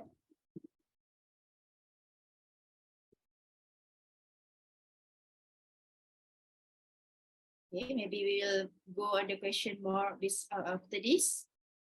Tapi tak apa, saya jawab kalau maksudnya bila kita ada DNA apa kita panggil fingerprint profiling contohnya kan, kita sebenarnya melihat sesuatu kelebihan pada anak tu sebagai satu benda yang kita boleh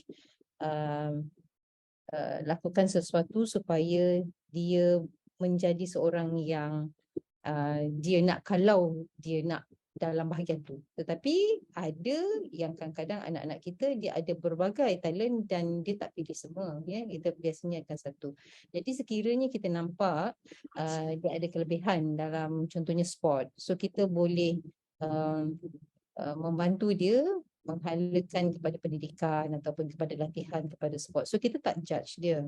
Kita lebih membantu dan kita bertanya. Sebab tu dalam pendidikan anak-anak kita tak boleh lari daripada memahami pendidikan tu daripada segi perkembangan dia punya emosi, perkembangan fizikal, perkembangan kognitif ya, dan perkembangan yang lainnya yang terlibat ya. Jadi kita sentiasa bertanya, kita tak force, kita tak make decision for our kids, but we help parents to discuss to have a best solution for parents to help their kids success in whatever that they want. Itu tujuannya. So kita tak ada, saya rasa tak ada isu being judgmental kat sini insyaAllah.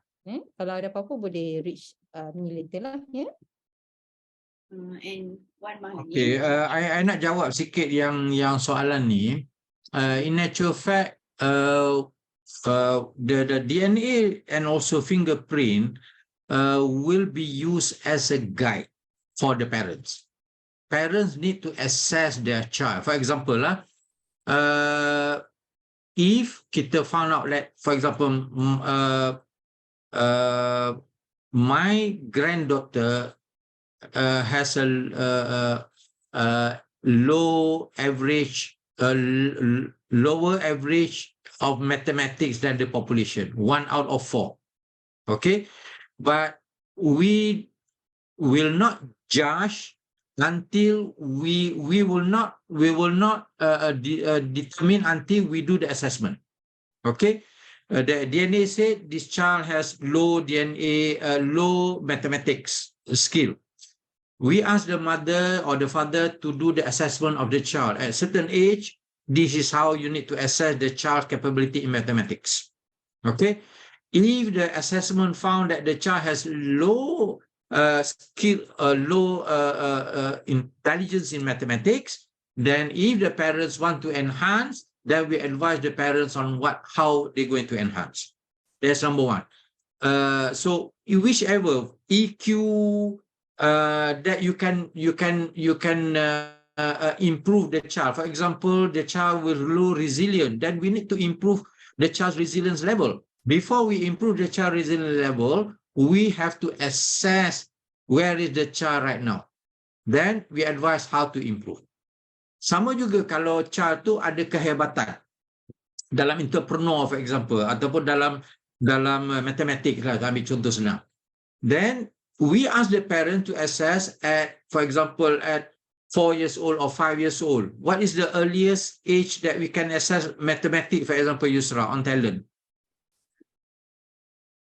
Mathematics, we can assess waktu dia dah achieve pre-operational punya concrete, which is at 4 years old, kita dah boleh assess kalau dia ada high talent in mathematics. Okay, so maknanya at 4 years old, we will give you a list of assessment. You can assess the child, talent dia sama tak dengan level 4 years old.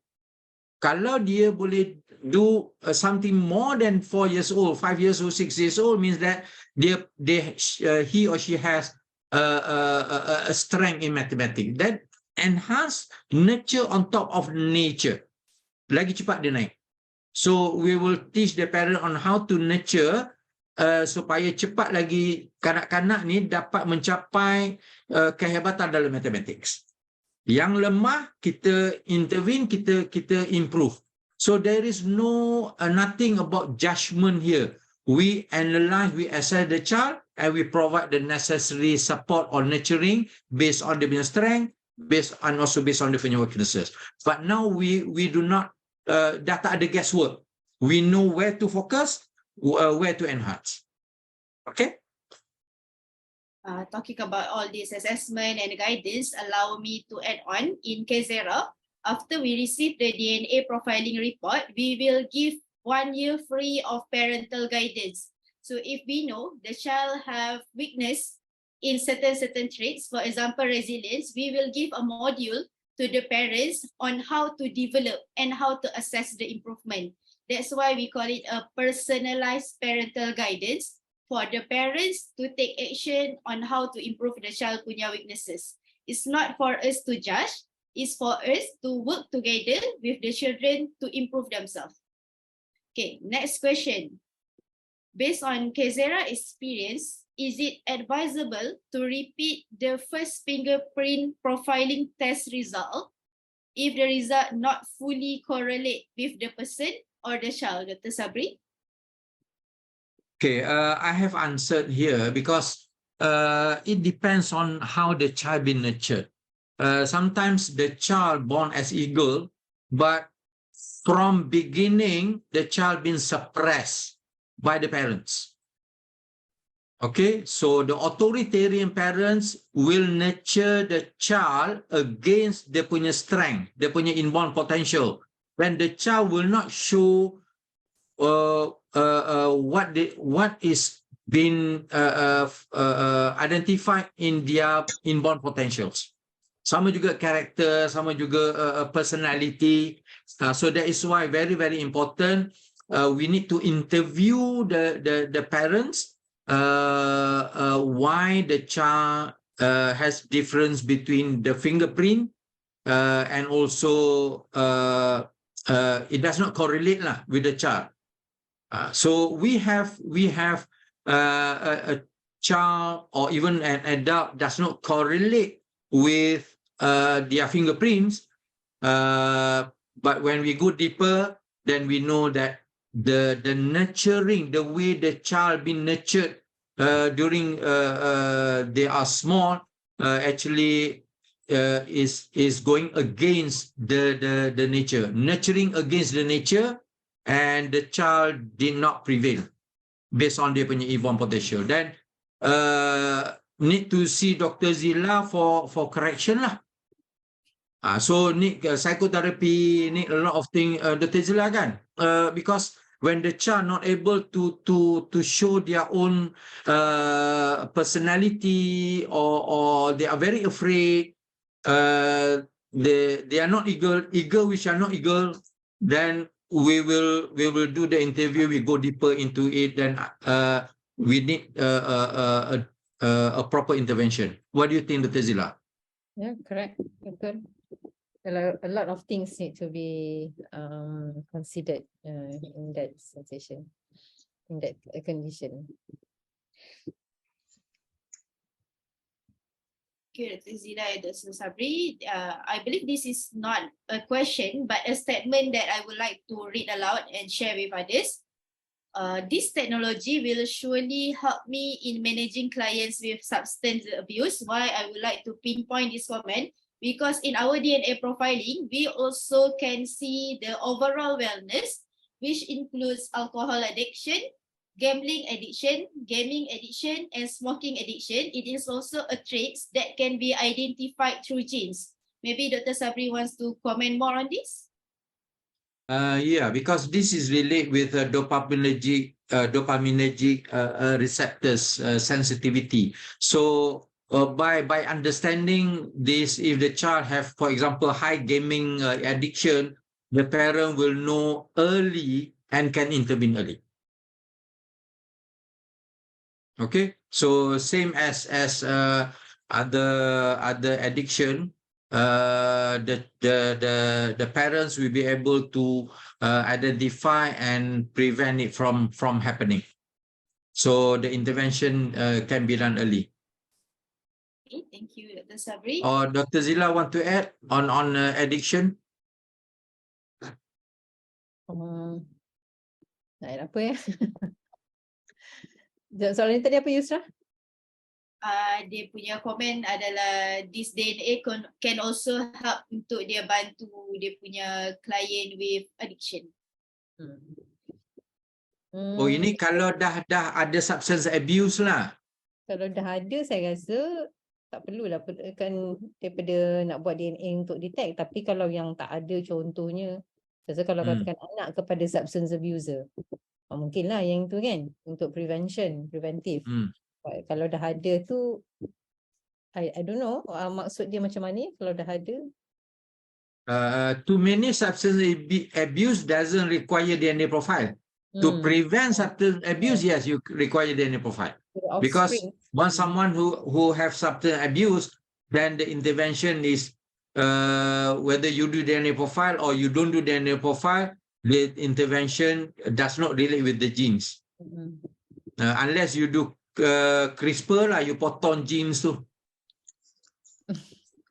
Dr. Sabri, would you like to explain more on CRISPR? Maybe there's something that you want to share? I think we should not go into that because the explanation will be longer. Okay, Doctor. Understood. Okay. When Doctor already answered this question through chat box, but I think it's important for us to share it once again. The question is, when is the earliest we can do the test? So Dr. Sabri has answered, DNA talent as early as 2 months old via buccal swab, and a fingerprint profiling 1.56 years old, 1 year and a half. Doctor, can you explain more about the buccal swab procedure? Yeah, buccal swab is just like we take COVID test, but we wrap the cotton swab in the inner part of the cheek, 10 times upper, middle, lower, and we can do as early as 2 months old.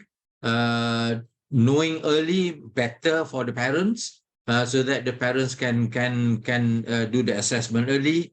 And also for fingerprint, even I did for my granddaughter 1 year 3 months, still can do. However, if the fingerprint is very small, then it's also difficult to get the fingerprint. So that is why we wait until the child is a bit bigger, then easy for us to capture the fingerprints. Okay, thank you, Doctor. Before I open the floor to anyone who wants to unmute and ask question, I would like to remind everyone that stay tuned until the end of this session because we will have special promotion for everyone who joined us tonight. So before that, does anyone wants to unmute and share your question, maybe give some comments, some feedback? Anyone? Calling for one. Calling for two.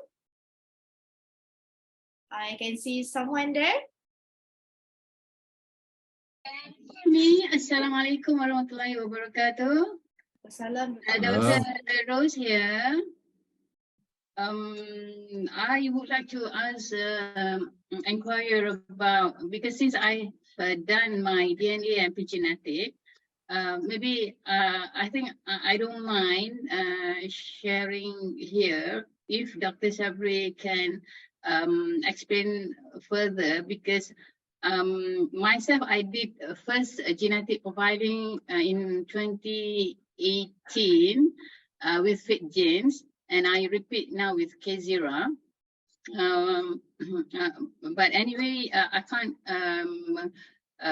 compare because Fit Genes don't have epigenetic, whereas I did with CareXera. But the problem is for the past, since 2018, now 2023, is like 5-6 years, I've been treating myself, but it turns out that my epigenetic results is still, not satisfactory, meaning still high inflammation in a few of the indices.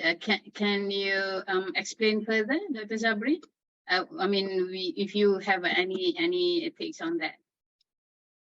Okay, thank you, Dr. Rose. I think with regards to epigenetics, this is a very new field that is being explored to identify the biological age, the memory age, the hearing age, the eye age, and also the inflammatory score. So if there are abnormality in those age, we need to look at what could be the root cause of the inflammation. So further study need to be done to look at if there are, for example, toxic metal that been exposed and still in the body that might contribute to that. Certain ongoing inflammation due to certain exposures, we do not know what is it, then there is a need to go into deeper tests where epigenetic not able to tell you the root cause of the inflammation. It can be acute, it can be chronic inflammation, but to go deeper, then we need to do other type of tests that is might be available or not, might not be available, depends on the place or the lab. Okay, and for example, like toxic metal, whether you use your urine or whether you use your hair. Then you need to identify where is the lab that you can study. So with regards to Dr. Rose epigenetics, I would like to also know more about why her epigenetics result does not represent what she have done. For example, you have take a lot of supplements to improve yourself, but yet your epigenetic shows some result which you are not happy. So we need to go back to the lab and clarify with the lab what genes that what SNP that they use for the epigenetics. So far, we do not have any issues, but we need to go back and clarify with the lab that doing the epigenetic test.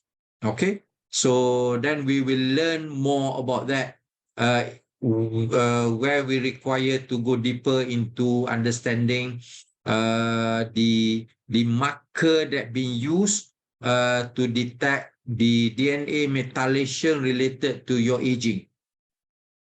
Okay, so this is a bit hi-fi, but we need to discuss that in future. In general, I think, I mean, for others who haven't actually done the DNA, I mean, the best thing, what I mean is we need to actually not rely on DNA itself. We preferably, if we can actually do at least a full profile at the time of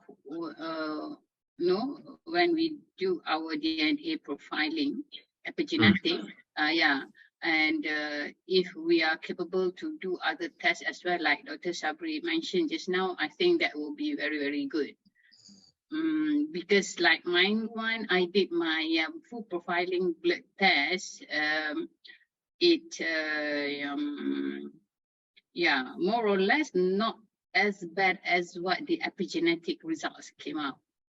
That's why I do not really understand. Anyway, Dr. Sabri said that we will actually check further with the right? We will check further, right? About that. Yep. Yeah.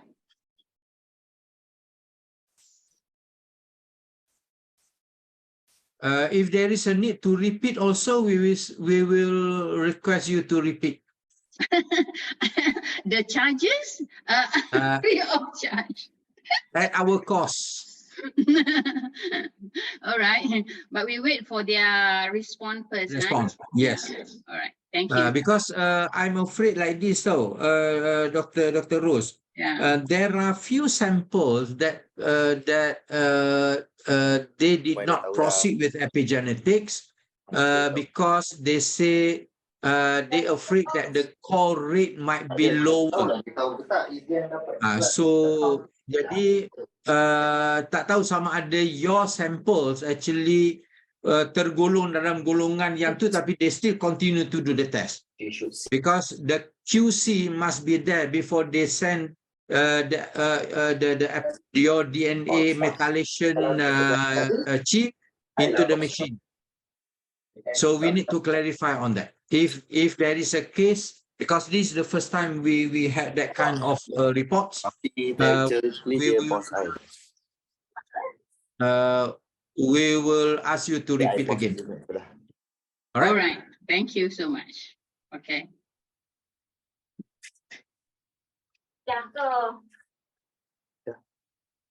Okay, thank you, Dr. Rose. Yusra, yeah, I think we should.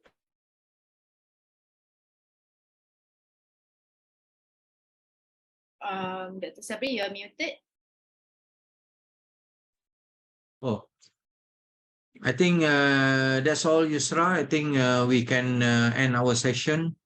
Okay, before we end our session and proceed to the promotion, I would like to call everyone to open their video for us to take pictures together. I will count to 10 and we will start taking random pictures. 10, 9, 8, 7, 6, 5, 4, 3, 2, 1. Okay, everyone open your camera. Okay. Okay, just ready and give a big smile. We never know which picture will be posted on our social media. Feel free to follow our Instagram and our Facebook. You can also connect with us at LinkedIn. Okay, I want to see more faces. Smile, everyone. Our Zoom assistant will keep taking photos. And one photos from me, a big smile. 1, 2, 3. Okay. Thank you everyone who opened their camera, and thank you everyone for staying till the end. Because of that, we are ready to announce our promotion. Ladies and gentlemen, before we conclude our webinar, as you can see on your screen now, we have a special offer promotion exclusively for our webinar attendees. However, the price is still mystery. To unlock this offer, we have a simple and convenient process for you. All you need to do is scan the QR code displayed on your screen. This will direct you to our official Facebook page. Once there, kindly hit the follow button to ensure you receive updates, valuable information, and most importantly, the special offer. So everyone, take your camera now and scan the QR code. Open your camera, scan, go to our Facebook and follow. Then you will know our promotion from there. I will give you more seconds. 5, 4, 3, 2, 1. So everyone, as we bid our farewell here, we hope the insights gained today will guide you in recognizing and nurturing the unique potential within your children. Remember, every child has their own individual journey to success, and with the right understanding and support, they can truly achieve the best version of themselves. Thank you once again for joining us. Stay inspired, stay connected, and continue to unlock the blueprint of success in your child's life. So thank you, everyone.